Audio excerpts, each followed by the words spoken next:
बड़ी खबर 12 से है। NH 27 पर भीषण सड़क हादसा हो गया। इस हादसे में 3 वाहन एक साथ आपस में टकरा गए।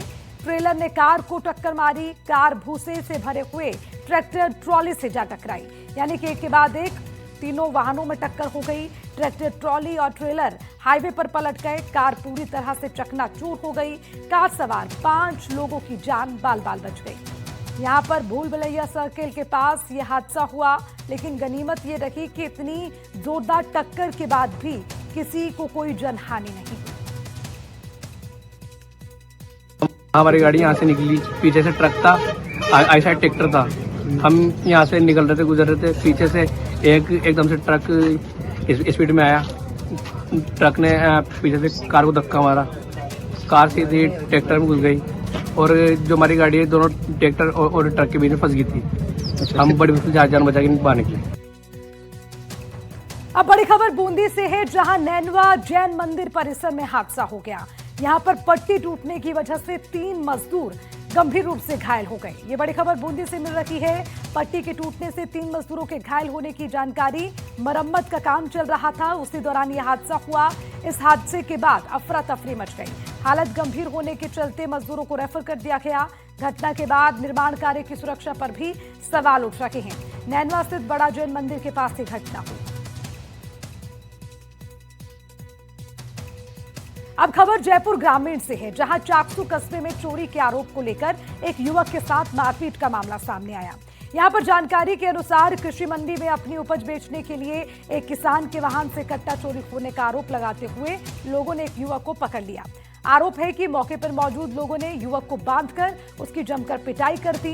घटना के बाद क्षेत्र में अफरा तफरी का माहौल बन गया और देखते ही देखते बड़ी संख्या में लोग मौके पर इकट्ठा हो गए। घटना की सूचना मिलते ही पुलिस भी मौके पर पहुंच गई और स्थिति को नियंत्रित किया।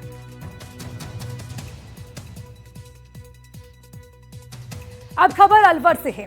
अलवर के सरिस्का में नए सीमांकन को लेकर अलवर के अलग अलग उद्योग संघ ने एक मंच पर सीमांकन की मांग की है।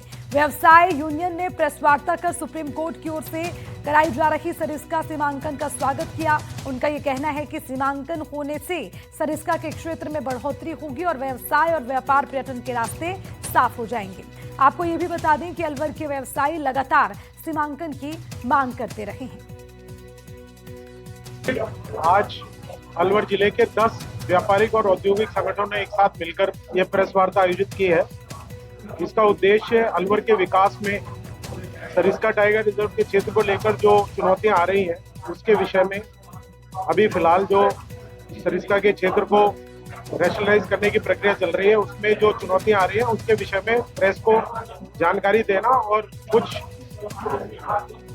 लोगों द्वारा जो इसके प्रति भ्रांति फैलाई जा रही है उसके बारे में स्पष्टीकरण देना। सरिस्का के पुनर्सीमांकन की लगातार मांग कर रहे अलवर के उद्योग संघ, पर्यटन और सभी व्यावसायिक गतिविधियों से जुड़े संगठनों ने आज खुलकर सामने आए हैं। उन्होंने साफ कहा है कि सरिस्का के सीमांकन को लेकर के लगातार मांग की जा रही है और इसको लेकर के जो लगातार भ्रांतियां फैल रही हैं उसको भी आज कहीं ना कहीं लोगों में भ्रम फैलाया जा रहा है कि CTS से निर्धारण बदल दिया जा रहा है। लेकिन उनका साफ तौर पर कहना है कि सरिस्का का जो क्षेत्र है उसका सीमांकन होना काफी आवश्यक है। सर, किस तरह का प्रभाव सरिस्का के अभी सीमांकन को लेकर के चल रहा है, किस तरह की मांग आप? सरिस्का के सीमांकन की जो वर्तमान प्रक्रिया चल रही है वो माननीय सर्वोच्च न्यायालय के आदेशों के तहत CEC की कमेटी द्वारा जो सुझाव दिए गए हैं उसकी पालना में की जा रही है। ये पूरी एक न्याय संगत प्रक्रिया है जिससे अलवर के भविष्य के विकास में 4 चांद लग जाएंगे। अलवर में पर्यटन बढ़ेगा, होटल लगेंगे तो लोग ज़्यादा आएंगे। टाइगर की जो जनसंख्या बढ़ रही है उसके हिसाब से जब टूरिज्म बढ़ेगा तो यहाँ पे लोगों को रहने के लिए और घूमने फिरने के लिए जगह मिलेगी।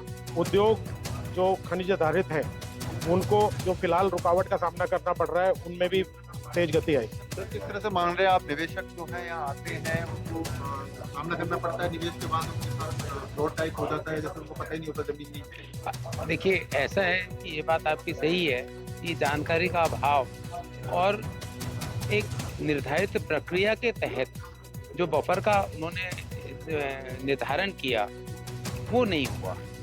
उस जानकारी के अभाव में लोगों को ये नहीं पता चला कि हम बफर में आ गए हैं और होटल हमारे उसमें संचालित हो रहे हैं। तो जैसे अब उन्होंने बड़ी क्लियर कट एक हर जगह से पब्लिक कंसल्टेशन करके ये प्रक्रिया का निर्धारण कर रहे हैं, तो ऐसी स्थिति में सारी जो है जितनी भी जो शंकाएं उनका समाधान हो सकेगा। और जो जमीन जिस पर होटल उद्योग स्थापित हो सकते हैं वहां पर नए होटल बनेंगे ताकि टाइगर भी बढ़ेंगे और उद्योग भी। मैं आपको फिर बता दूं, आज की डेट में 492 स्क्वायर किलोमीटर का वाइल्ड लाइफ सेंचुरी है और 880 स्क्वायर किलोमीटर का सीटीएच बना हुआ है। जो नया रेस्टलाइजेशन हो रहा है उसमें जो सरिस्का का जो वाइल्ड सेंचुरी है वो 924 किलोमीटर बन रही है और 924 का ही सीटीएच बन रहा है। तो पूरा दोनों चीजें ही बढ़ रही हैं। तो टाइगर को जो संरक्षण का प्रयास है उस एरिया में हमेशा बना रहे। बिल्कुल, यहाँ उद्योगों को लेकर के आज अलवर के समस्त व्यापार संघों ने और उद्योगों ने मिलकर के जो आज बैठक की उसको साफ कहा है कि सरिस्का का सीमांकन जिसकी वो लगातार मांग करते आए हैं, जो अभी तक नहीं हो पाया था, उस सीमांकन के बाद ही सरिस्का में काफी और फायदे मिल सकते हैं, उद्योगों को बढ़ावा मिल सकता है और यहाँ पर वन्य जीवों को भी इसका बढ़ावा मिल सकता है। अलवर से बुदित कोड, एनडीटीवी।